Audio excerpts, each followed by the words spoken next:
আসসালামু আলাইকুম ওয়া বারাকাতুহু। আমাদের কাছে কিন্তু একটা ফ্রেশ আম চলে আসছে, দেখাচ্ছি। সরাসরি চাপাই থেকে আমটা আসছে।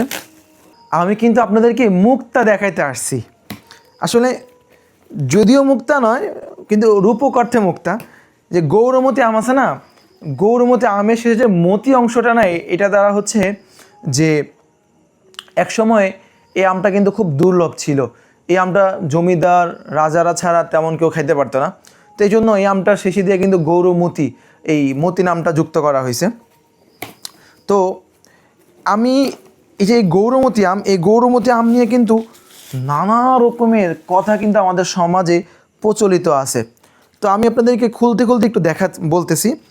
আমি যখন চাপাই গিয়েছিলাম, চাপাই যাওয়ার পরে এরকম সারাদিন বাগানে বাগানে পরিশ্রম করার পরে সন্ধ্যাবেলা আমি ছোট্ট একটা টং দোকানে আমি চা খেতে ঢুকছিলাম। তো তখন হয়েছে কি, একজন মুরব্বী, অনেক বয়স হয়েছে, ওনার থেকে আমি একটা খুব ইন্টারেস্টিং গল্প শুনছিলাম। আমি আপনাদের সাথে শেয়ার করতেছি আমটা খুলতে খুলতে। তো উনি আমাকে বললো যে হুজুর, আপনি যাই করেন না কেন, আপনি কিন্তু চাপাইয়ের এই গৌরমতি একটা আম আছে, গৌরমতি আম। আপনার কাছে অনুরোধ থাকবে যে আপনি কষ্ট করে হলেও এই গৌরমতি আম একবার হলেও খাবেন। তা আমি খুব আগ্রহ নিয়ে ওনাকে বললাম যে গৌরমতি আমের কী এমন বৈশিষ্ট্য যে আপনি আমাকে এত গুরুত্ব দিয়ে বলতেছেন। তো উনি আমাকে একটা গল্প শোনাইলো।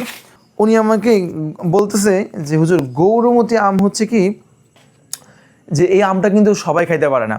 এই আমটা অনেক আগে যে রাজা জমিদারদের আমলে তারা নাকি এই গৌরমতি আমের গাছ আছে, যে গাছের গোড়াতে নাকি তৎকালীন সময় গরুর দুধ ঢালা হইতো। তো আমি বললাম যে কেন? বললো যে এটা হচ্ছে যে এই মর্যাদা অথবা গাছের ভালো যত্ন, বা আমটা যে দুর্লভ বা আমটার দাম, হ্যাঁ, যেটার এটা বোঝানোর জন্যই নাকি তারা এই কাজটা করতো। আসলে এটা কিন্তু কাগজ কলমে কোনো ভিত্তি নেই। এটা চাপাইয়ের প্রবীণ লোকদের মুখে কিন্তু এই গল্পটা বেশি প্রচলন। হ্যাঁ, আরেকটা ইন্টারেস্টিং গল্প আছে, স্টোরি আছে, সেটাও কিন্তু চাপাইয়ের যারা প্রবীণ বা স্থানীয় তারা আপনারা অনেকে জানতে পারেন। এই গৌরমতি আমের কিন্তু আরেকটা নাম আছে, আপনারা জানেন? এই গৌরমতি আরেকটা নাম হচ্ছে কি, এই আমকে বলা হয় স্মৃতিরাম।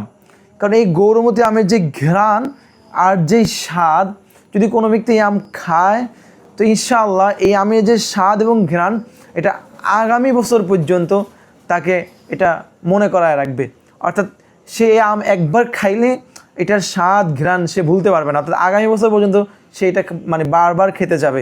এই জন্যই এই আমটার নাম তারা মজাক করে বলে যে এই আমটার নাম হচ্ছে স্মৃতিরাম। তো এরকম মজার মজার স্টোরি কিন্তু এই গৌরমতি আম নিয়ে আসে। অনেকে কিন্তু এই গৌরমতি আম চিনে, আবার অনেকে চিনে না। কারণ যেরকম আমাদের হিমসাগর, তারপরে হচ্ছে আমরুপালি, হাড়িভাঙা, এরকম যেরকম আমগুলো আমরা সবাই চিনি জানি বা খুব বেশি প্রচলন, কিন্তু গৌরমতি আম কিন্তু সেরকম প্রচলন না। কিন্তু এটার স্বাদ অন্য সবগুলো আমকে পিছনে ফেলাবে ইনশাআল্লাহ। তো আপনারা চাইলে কিন্তু এই গৌরমতি আম আপনারা একবার ট্রাই করতে পারেন।